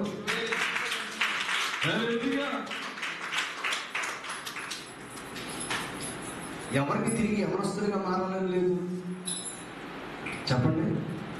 హల్లెలూయా! షాంపూలు పక్కన పెట్టి కుంకుడిగా స్నానం చేస్తాం, అవునా కదా? ఎందుకని తెల్లబట్ట కథ తాగిద్దాము, ఊడి గంటకు 4 గంటలు ఆగుతాము. ఎన్ని అసలుకి ఈ ఆహారం తింటే, ఆహారం తగ్గించి తింటే. సరే, నాకు ఒక డౌట్. 20 సంవత్సరాల వయసులో తిన్నాం, ఎదిగాం, తిన్నాం, ఎదిగాం. మరి ఇప్పుడు అదే ఆహారం తిన్నాగా, ఆహారం ఏం మార్పు లేదుగా. అప్పుడే బలం వచ్చింది, ఇప్పుడే నీరసం అవుతుంది. అప్పుడే బలం వచ్చింది, అవునా? అప్పుడేమో ఎలా ఎదిగావు, ఇప్పుడేమో ఎలా ఎదుగుతుంది. కారణం ఏంటి చెప్పాలి, అవునా? మన అమ్మగారు నాన్నగారు ఏం చేసినప్పుడు బలమైన గుడ్లు పెట్టారు, బలమైన పాలు కనిపించారు. ఇప్పుడు ఆ పాలు మనం కాసుకొని తాగుతున్నాం. ఏం పసిపిల్లవాడు కాసుకొని తాగుతున్నాడు ఏంటి? తల్లిపాలు పచ్చిపాలకి అడిగే, అవునా? ఈ తల్లి క్షేమమే, ఆవు క్షేమమే. 2 పాలిచ్చిపోయి పిల్లలు పెంచే జంతువులు చదువుకున్న ఎక్కడ ఉన్నారు, అవునా కాదా? మరి పసిపిల్లవాడు ఏం తాగాడు? పచ్చిపాలే కదా. మనం పచ్చిపాలు తాగుతామంటే అమ్మమ్మ జీర్ణం కావు. ఇప్పుడు జీర్ణం కావు, కాసి మనకాసి చల్లార్చి, అవునా? దాని హార్లిక్స్, బూస్ట్, అయ్యేసి, పిడియేసు, ఆశుడు, ఈశుడు, ఏయో డేసి ఈ బతుకు షూర్ అని చెప్పాలి. ఇప్పుడు ఇస్తున్నారు. మరి ఈ పాలు అయితే 48 గంటలు అరగట్లేదు. కారణం ఎక్కడ? ఏముంది కారణం? అప్పుడు తాగితే పెరిగాం, ఎదిగాం, బలం వచ్చింది. ఇప్పుడు ఎవరిని చూసినా కొంచెం వాళ్ళు కొంచెం వ్యవస్థగా ఉన్నారంటే కొంచెం వృద్ధాప్య చేయాలంటే ఏం తింటున్నారండి అంటే నేను తినే జామ పండు. అంత జామ పండేనా, ఒక అత్తి పండేనా? అప్పుడు తిండి ఎక్కువ తింటే గొప్ప. ఇప్పుడు వయసు పెరిగాక తిండి అంత తక్కువ తింటే అంత ఎంత తినే బతికేస్తున్నాడు తల్లి, ఎంత తినే బతికేస్తున్నాడు. ఒకసారి నేను చెన్నై వెళ్ళాను. ఒక ఆయన ఆంగ్లో ఇండియన్ ఆయన వచ్చారు. ఆయన గురించి చాలా అల్లుడు కాదు, నా ఫ్రెండ్ అనమాట. ఆయన వచ్చి అన్నారు, బ్రదర్ మా మామగారు ఓన్లీ 1 బ్రెడ్ స్లైస్, రాత్రి కూడా ఒక్క బ్రెడ్ స్లైసే తింటారంట. ఎంత గొప్పగా చెప్తున్నారు ఆయన. నాకు అప్పుడు అర్థం కాదు, ఇప్పుడు అర్థం. దేవుడు పెట్టిన విధానం శరీరంలో. ఇప్పుడు ఎంత తిన్నా మరణించక తప్పదు, ఏం తిన్నా మరణించక తప్పదు. అప్పుడు ఏం తిన్నా ఎదగ తప్పదు. అప్పుడు జీడిపప్పు తిను ఎదుగుతాం, పచ్చడి వెతుకులు తిను ఎదుగుతాం. అవునా? మరి రాను బయట కూలి పని చేసుకున్నాడు ఏ జీడిపప్పు తిన్నారని బలంగా ఉన్నారు చెప్పారు. ఏ బాధపప్పు తిన్నారని బలంగా ఉన్నాడు? వాళ్ళు పచ్చడి వెతుకులేదు. అవునా? వాళ్ళు మనకన్నా కన్నా తిరిగి మనకన్నా బలంగా. అవునా కదా? మన ఇంట్లో ఇంత చిన్న చెత్తకుండి ఉంటేనే అరే మోతేసే దోమలు వస్తాయి అని ఎంత టెన్షన్ పడుతుంది. మరి 24 గంటల చెత్త పొట్టను దోసుకుంటూ వెళ్ళే వాళ్ళకి ఏమాత్రం రోగాలు? మనకి 24 గంటలు చేతులు ఉంటాం. నాలాగా నా పుట్టుకంటే జరుపు నా బంధువు అయిపోయింది. ముక్కులు ఎగరేయటం, ముక్కులు చేతటం. మరి అలాగే ఏ రోజు చూసినా తుమ్మినట్టుగానే దగ్గరట్టుగానే ఉంటాం. మన ఇంట్లో చిన్న ఇల్లు కాచి తుమ్ముతూనే ఉంటాం. మనం ఎక్కడ ఉంది చెప్పాలి అంటే ఇప్పుడు నువ్వేం తిన్నా మరణించక తప్పదు. నువ్వేం తినకపోయినా మరణించక తప్పదు. అయితే ఈ మరణంలోని జీవంలోనికి దాటిపోయి చేసేది ఒకటి, పరిశుద్ధాత్మ బాప్తిసం. నేను నిత్య యవనస్తులుగా మార్చగలిగేది ఒకటే, అది దేవుడు నీరు ఉంచిన వాక్యపు జన్యువు. అది ఎదగాలి. నువ్వు యేసుక్రీస్తు నామములో బాప్తిసం పొందాలి. బాప్తిసం పొందాక పరిశుద్ధాత్మనే బాప్తిసం పొందాలి. ఆ పరిశుద్ధాత్మ బాప్తిస్మమే నిన్ను నిత్య యవనస్తునిగా, నేను నిత్య యవ్వనురాలుగా మార్చగలిగేది ఒకటే. దేవుడే కదా నిత్య యవనస్తుడు. అవునా? హల్లెలూయా. ఆ నిత్య యవనస్తుడు నీ లోపలికి వస్తే నీవు నిత్య యవనస్తుడివే, నీవు నిత్య యవనస్తురాలివే. హల్లెలూయా. ఇప్పుడు ఇవేం తిన్నా కొద్ది కలపడ ఆరోగ్యంగా ఉంటావు అంతే. 70 అధిక బలం ఉంటే 80 అయినా వాటి వైపు ఆయాసమే తొక్కింది. అలాంటి తినొద్దు అనుకో. తినండి, పొలం తినండి, సానం తినండి, ఓదం తినండి, జీడిపప్పులు, బాదపప్పులు అన్నీ తినండి, ఆరోగ్యంగా ఉండండి. కాదని అంటున్నా.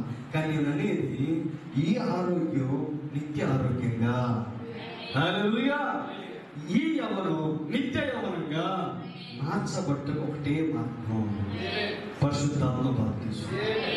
అక్కడ యోసేపుకు దేవుడు తోడుగా ఉన్నాడు. ఎక్కడ మనలో మన దేవుడు. ఇప్పుడు ఆయన మన లోపలికి రావాలి. మన లోపలికి వస్తే మన చేతిలో ఏదన్నా సఫలమవుతుంది. మన చేతికి ఆయన ఏది అప్పగించిన సఫలమవుతుంది. చాలా మంది ఎన్నో పుస్తకాలు చదువుతూ ఉంటారు. రిచ్ డాడీ, పూర్ డాడీ, ఎన్నో పుస్తకాలు, రకరకాల పుస్తకాలు. లేకపోతే దాన్ని ఏమంటారంటే పర్సనాలిటీ డెవలప్మెంట్ బుక్స్, విజయానికి 7 మెట్లు, 6 మెట్లు, 10 మెట్లు, స్టీఫెన్ కోవే రాసిన పుస్తకాలు, రకరకాల పుస్తకాలు మార్కెట్లో కోరుకోవాలి. ఇప్పుడంటే ప్లే స్టోర్లోకి వచ్చేసినాయి అనుకోండి. అవన్నీ విపరీతంగా చదువుతూ ఉంటారు. అసలు ఎలా డబ్బు సంపాదించాలి, ఎలా మంచి ఆరోగ్యంగా ఉండాలి, మంచి ఏ జిమ్కి వెళ్తే ఏ బాడీ సంపాదిస్తే 6 ప్యాక్, 8 ప్యాక్, ఆ ప్యాక్, ఈ ప్యాక్. హల్లెలూయా. మన మధ్య 31 సంవత్సరాలు అంట అతనికి. మంచి బాడీ బిల్డర్, గుండె పొడితో చెప్పాడు. చాలా నాకు గుండెలు కదిలిచ్చేసింది. ఆ గుండెపోటు రాకూడదనిగా బాడీ బిల్డింగ్ చేసింది. అవునా కదా? హల్లెలూయా. ప్రవక్త రోజుకి 50 కిలోమీటర్లు నడిచేవాడు. గుండె అయిపోయింది ఒకసారి. రోజుకి 8 కిలోమీటర్లు, 48.66 ఏదో ఉంది. ఉదయం లెక్కేసేది. సుమారు 50 కిలోమీటర్లు రోజుకి నడిచేవాడు. ఆయన 50 సంవత్సరాల వయసులో రక్తనాళాలు పరీక్షింపజేసుకుంటే 16 సంవత్సరాల వయస్సులో రక్తనాళాలు, అంటే మన రక్తనాళాలు వయసు పెరిగే కొద్ది గట్టి పడిపోతుంది. కానీ అంత మృదువుగా ఉన్నాడు ఆయనకి. 18-20 సంవత్సరాల యవనస్తుడికి ఎంత చక్కగా రక్త ప్రవాహం ఉంటుందో, ఎంత చక్కగా రక్తనాళాలు ఉంటాయో అలా ఉన్నాయండి ఆయనకి. వింటున్నారా? రోజుకి ఎన్ని కిలోమీటర్లు నడిచేవాడు ఆయన? 50. మనం ఇప్పుడు 5 కిలోమీటర్లు నడవాలంటే యవనస్తుల్ని రోడ్డు మీదకి వెళ్ళి బైక్ లేకుండా ఆ మూలకి వెళ్ళి రమ్మంటే మూలక నడిచే సైకిల్ లేదా, బైక్ లేదా, కార్ లేదా? అవునా కదా? ఆ కాలంలో దేవుడు ఇచ్చిన కళ్ళు, ఈ కాలంలో పెట్రోల్ కళ్ళు, గ్యాసోలిన్ ఫీట్ అంటారు ఇంగ్లీష్లో. హల్లెలూయా. ఎందుకు చెప్తారంటే మనం ఏది చేసినా మరణం తగ్గి, కానీ మరణాన్ని తప్పించేవాడు దేవుడు, మరణం జీవనానికి దాటింపజేసేవాడు దేవుడు. హల్లెలూయా. యోసేపుకు దేవుడు తోడై ఉన్నాడు. యోసేపుకు మాత్రమే కాదు, మోషేకి మాత్రమే కాదు, దేవుడు యెహోషువ దగ్గరకు వచ్చి ఏమన్నాడు చెప్పిన, నేను మోషేకు తోడై ఉండినట్లు నేను నీకును తోడై ఉంటాను. As I was with Moses so shall I be with you. అర్థమవుతుందా? నేను మోషేకు తోడై ఉన్నలాగున నేను నీకు కూడా తోడై ఉంటాను. కానీ తోడై ఉండాలంటే నీవు ధర్మశాస్త్రాన్ని నిరంతరం ధ్యానించు, దేవారాధన ధ్యానించు, కుడికి కానీ ఎడమకి కానీ తొలగొద్దు. నీ ప్రజలందరికీ దాన్ని బోధించు, వాళ్ళు దాన్ని నెరవేర్చేలాగా చూడు. దివారాత్రం దాన్ని ధ్యానించు, దివారాత్రం దాన్ని ధ్యానించు. ఆయన మనకు చెప్పినవన్నీ చేస్తుంటే ఆయన మనకు తోడై ఉంటాడు. ఆయన మనకు తోడై ఉంటే ఈ లోకంలో ఏది మనకి కుదురుగా ఉండదు, ఏది కొరత ఉండదు. ఎందుకంటే ఇచ్చేవాడు దేవుడు, పోషించేవాడు దేవుడు, సంరక్షించేవాడు దేవుడు, ఆకాశాన్ని కురిపించగలిగేవాడు దేవుడు. ప్రభుత్వాలు నేను పోషించలేకపోవచ్చు, కానీ పరలోక రాజ్య ప్రభుత్వం ఖచ్చితంగా నేను పోషిస్తుంది.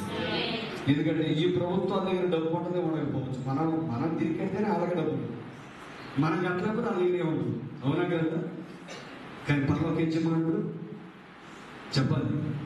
హల్లెలూయా. అరణ్యంలో పోషించాడా? ఇంకా అపనమ్మకం ఏంటి? గట్టిగా ఆమె చెప్పండి, ఏకీభవించండి. పెట్టుబడి లేదు పని. హల్లెలూయా. మనకి ప్రతిదీ నాకేంటి ఏంటంటే నాకేంటి, నువ్వు ఏకీభవిస్తే దేవుడు కూడా ఆమేన్ అంటే. అర్థమైందా? చాలా మంది అనుకుంటారు ఆమె చెప్తే నేను పొందాలంటే పెంచండి చెప్పించట్లా. మీరు ఆమెను చెప్తున్నారంటే ఆ మాటకి ఏకీభవిస్తున్నారు. అంటే ఆ మాటకి ఎప్పుడైతే మీరు ఆమెను అన్నారంటే ఆ మాట నెరవేర్చడానికి మీరు బొద్దులు ఉన్నారని అర్థం. అర్థమైందా? అంటే నేను చెప్పండి ఆసక్తి రావాల్సిన పని లేదు, ఏం కూడా అంతే కదా. నువ్వు ఇక్కడికి వచ్చావంటే దానికి ఆమె చెప్పాలి, ఆమె చెప్తే ఏకీభవించి, ఏకీభవిస్తే నెరవేర్చడానికి బొద్దుడు పోయి ఉన్నట్టు. నీవు బొద్దుడు పోయి ఉంటే దేవుడు కూడా నీ పట్ల సమస్తమును నెరవేర్చడానికి బొద్దుడై ఉంటాడు. ఆమె వాస్తవమేనా? అలాగేనా? మరి ఆయన మనకి చెప్పినవన్నీ చేద్దామా? హల్లెలూయా. వర్తమాన పుస్తకాలు చదువుదామా? ప్రార్థనలో తీవ్రతను పెంచుదామా? భక్తిలో తీవ్రత పెంచుదామా?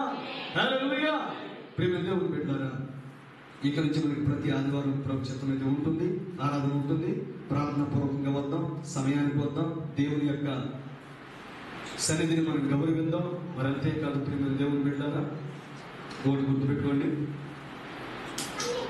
నిత్యము వర్తమాన పుస్తకాలు చదువుదాం. రోజు కనీసం 4 గంటలు ప్రభు సన్నిధిలో ప్రార్థన చేద్దాం.